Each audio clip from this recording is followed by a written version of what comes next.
Sabay-sabay natin alamin ang mga kaganapan na nangyayari sa ating bansa.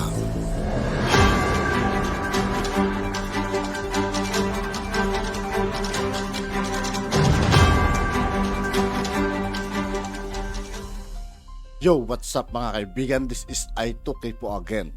Ngayon nandito ulit tayo sa channel ni Pinas News Insider. Dito ulit tayo magbibigay ng komento at reaksyon. Pero bago ang lahat ng yan mga kaibigan, sa lahat ng hindi pa nakasubscribe kay Pinas News Insider, mag-subscribe na po tayo. At huwag nyo rin pong kalimutan mag-subscribe dito sa aking channel. Simulan na natin mga kaibigan. Let's go! Ito ang balita ngayon, viral ngayon sa mundo ng social media. Ang di umano'y balita, harap-harapang pangdededma ni Pangulong Bongbong Marcos kay Vice President Sara Duterte sa pool sa kamera. Pero bago ang lahat, kung bago ka pa lamang sa aming channel, please huwag kalimutang mag-like, subscribe at i-click ang notification bell para mas maging updated ka pa lalo sa lahat pa ng bagong video na i-upload namin.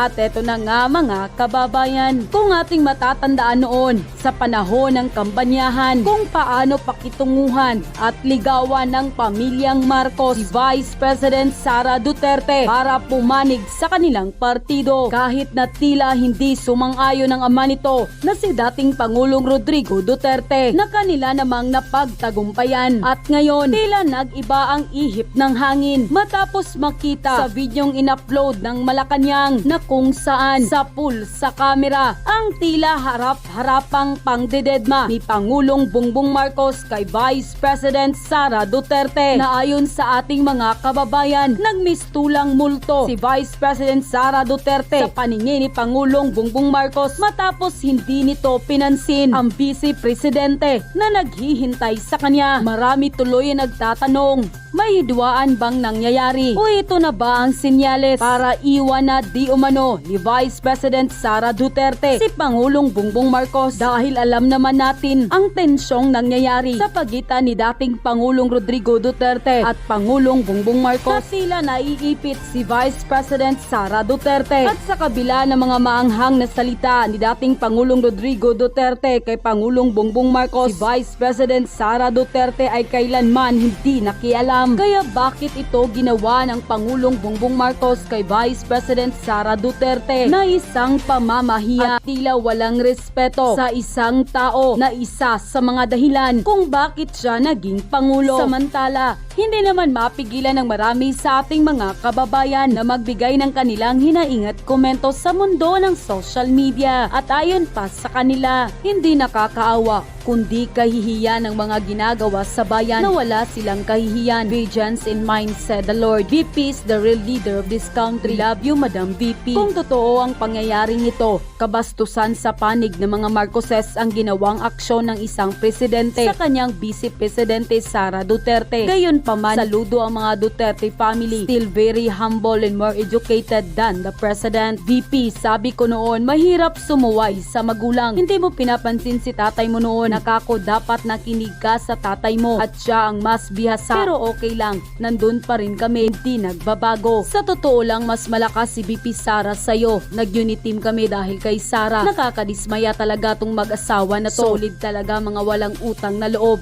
Duterte pa din kami. Dapat manindigan na si Inday Sara. Masyado na siyang binabaliwala ng gobyerno ni Marcos. Kung hindi dahil kay Inday Sara, hindi siya mananalo. Yan na ang panahon ni VP na baliin na niya ang kanyang sinumpa na siya ay tatayo kay BBM ano man ang mangyari. Unity Miss Gan. Alam kong may word of honor si VP Inday Sara, kaya kahit anong batikos kay BBM, andyan pa rin siya. Kahit na sinisira na siya ng pananahimik niya, dahil may respeto yan sa mas nakakataas sa kanya. VP Inday Sara Z. Duterte Carpio, pakatatag ka. Madami ang sumusuporta sa iyo at sa iyong kakayanan. Matapos nilang pakinabangan si Sara Duterte, ay itatapo na lamang na parang basura. Mga manggagamit, mga walang utang na loob. May araw din kayo dahil may Panginoon at siya ang gaganti sa iyo. Nako, baka mag-resign na si VP at iwan ka PBBM. Huwag naman sana. Alam nyo ba na siya ang dahilan kaya nanalo kayo dahil malaki ang tiwala ng taong bayan sa kanya at pinaniwalaan iyon ng mga Pilipino kaya ikaw ang nahalal bilang Pangulo. Masama man ang mag-isip ng mga naitulong pero mas masakit na ang taong tinulungan ang magpapahiya sa iyo. Tama si Tatay Digong pero may sariling desisyon at isip si VP Sara. Sana magising siya sa katotohanan na sinisira ang kanilang magandang samahan at nang makapasok muli ang mga oposisyon. Ginagamit lang nila ang mga isyong ito. Gumising kayo sa katotohanan at muling balikan ang magaganda na inyong binuo nung kayo'y nagsisimula pa lamang. End quote. Sobrang nakakalungkot itong video na nakita ko, mga lords. I don't know if this is latest, pero sobrang nakakalungkot lang at nakakadismaya lang. Even ako as supporter ni VP Inday Sara and supporter ni President BBM nung eleksyon, ako ay nalulungkot.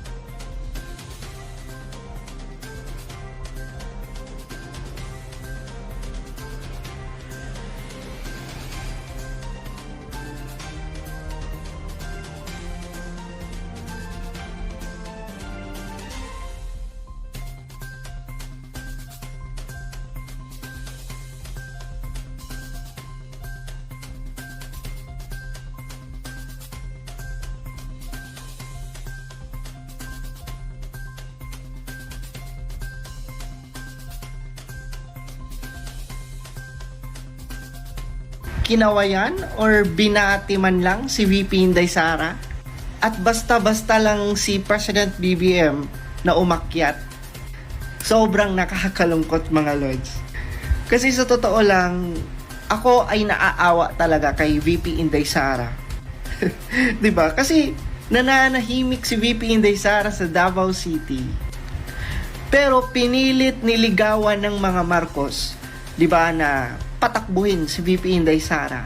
Kasi alam naman natin at that time, si VP Inday Sara ay malakas talaga sa service, no? Lalo na as president. And ngayon, nananalo na sila, no? Ngayon na nagamit nila, no, ang mga Duterte, wala na, no? Kumbaga, na-set aside na si VP Inday Sara at tinatrato na lang nila na ganyan si VP Inday Sara.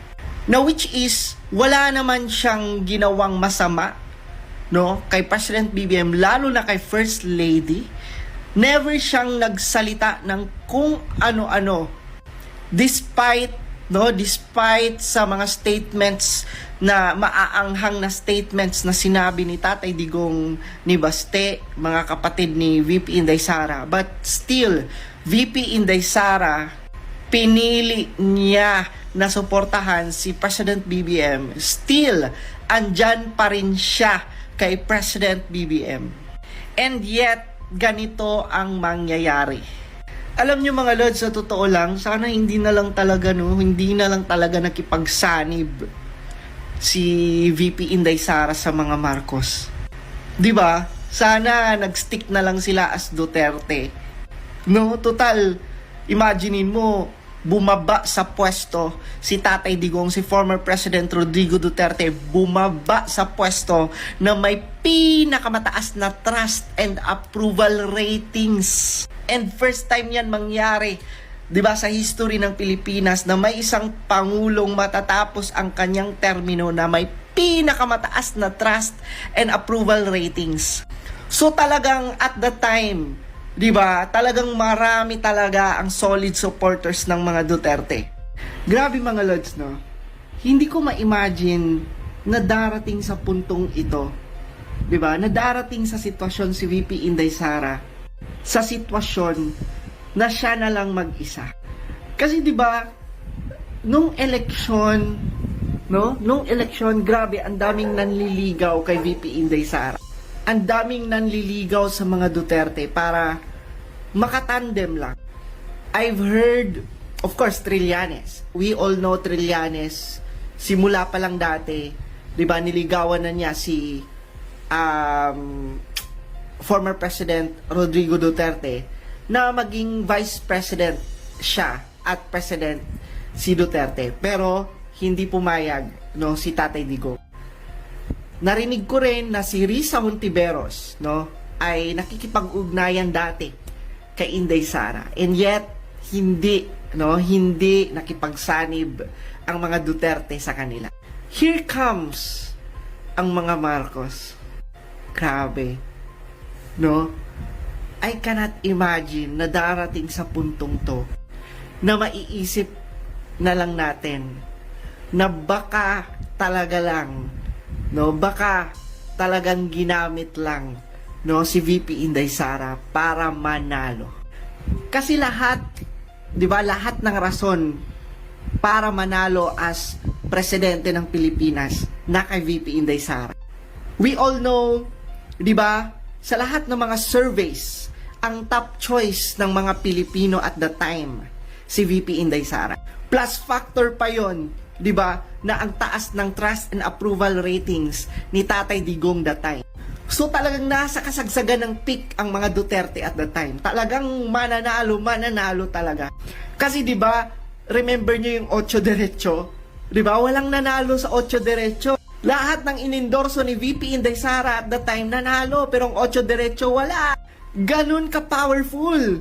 At alam nila na grabe ang mga supporters ng mga Duterte, sobrang solid, sobrang dami. Kaya niligawan no, ni Senator Amy ng mga Marcos si VP Inday Sara para lang makatandem ni President BBM. Actually, hinintay pa nga nila yung desisyon 'di ba? Bago nag-file ng candidacy si President BBM, naghintay pa sila ng desisyon ni VP Inday Sara na baka tatakbo si VP Inday Sara as president. So, magi-give way, no, si President BBM at magiging vice president na lang si President BBM. Pero hindi, kasi si VP Inday Sara hindi naman siya takaw kapangyarihan 'di ba? So, nireject niya ang presidency, pero kinulit, pinilit, niligawan hanggang sa napa-oo siya at hanggang sa tumakbo siya as vice president. And take note, sinuway pa niya si Tatay Digong. 'Di ba? Ang dami ng reminders, no, si Tatay Digong at that time during election. Pero sinuway ni VP Inday Sara si Tatay Digong at nakipagsanib at sumuporta ng solid pa rin kay President BBM. But look at what happened now.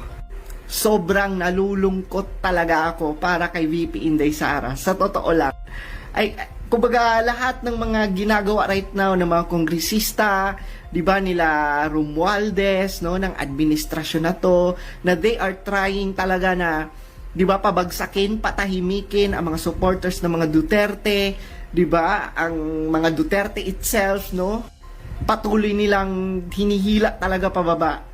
Sobrang nakakalungkot lang na despite of everything, no, darating sa point na ganito. And mapapaisip ka na lang talaga, mga Lods, no, na parang talagang literal na ginamit lang talaga si VP Inday Sara. Pansin nyo nung election, 'di ba? Hindi na nga ni VP Inday Sara kinakampanya ang kanyang sarili, 'di ba? Palagi niya bukang bibig Apo Lakay, Apo BBM. Palaging bukang bibig ni VP Inday Sara sa almost lahat ng campaign, no, na iboto nyo si Bongbong, no? Iboto nyo si BBM, iboto nyo si Apo BBM, 'di ba? Kaya ang sakit, no, lalo na nung nakita ko yung video na hindi na nila pinapansin si VP Inday Sara.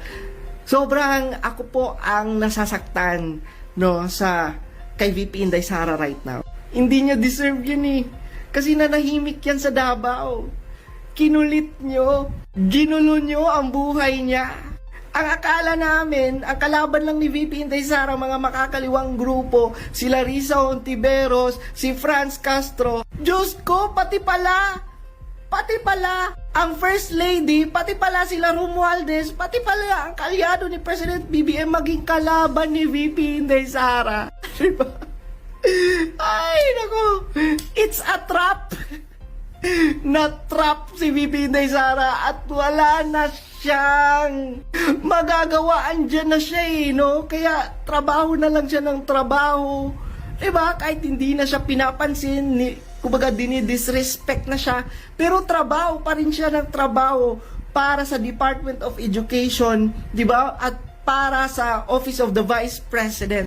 Di ba? Nakakagigil, no? Pero, sige lang, di ba? May election pa eh. Di ba? Sige lang. Solid lang dapat tayo mga Lods. Nasa likod lang dapat tayo ni VP Inday Sara kasi in the first place, tayo naman mga Pilipino ang pagsisilbihan ni VP Inday Sara at hindi ang mga politiko. Matutulog na sana ako mga Lods. Pero meron ako nakitang napakalaking joke. Serbisyo, aprobado at pinagkakatiwalaan. 75% trust ratings, 72% approval ratings. Di ba? Wow! Grabe! No, namigay ka lang ng ayuda. Inubertikan mo lang yung DSWD. Wow! Grabe! Ay, nako! Sino ba ang tinatanong nila? No, yung tanong, sino kaya ang tinatanong nitong tambaluslos na to? No, saan ba kayong lupalop ng Pilipinas nagsasurvey? Diba? Baka nga siguro pag sa Leyte nagsurvey, hindi abutin to eh. Sige pa! No, i-kondisyon nyo ang utak ng mga tao! Sige! No, halabira! Diba? Ito siya, sobrang kulilat sa surveys. Diba? Sobrang pinakailalim siya. Tapos biglang, wow! 75 trust ratings? 72 approval ratings? Wow! Natalo mo pa? Si VP Inday Sara? Ay, nako! Anyway, libre lang naman mangarap. And at the same time, libre lang naman gumawa ng poster, guys. Mga Lods, I'm sorry kung mapupuna ko to, no? Post sa page ng Presidential Communications Office. Oh my God, akala ko sa news lang, pero pinost pala nila sa kanilang page. Diba? At ang sabi, I will make it up to her. President Ferdinand Marcos Jr. made the remark on Monday after admitting he already missed 2 dates with First Lady Liza Marcos amid his tight schedule. Alam nyo mga Lods, nung pagbasa ko nito, nung pagkita ko nito, ewan ko ba, kayo kinikilig ba kayo mga Lods? Kasi ang nararamdaman ko, lungkot, no? Nararamdaman ko na itong gobyerno na to, this is not all about your love story, President BBM and First Lady. This is not all about the two of you. This is about the real issues sa Pilipinas.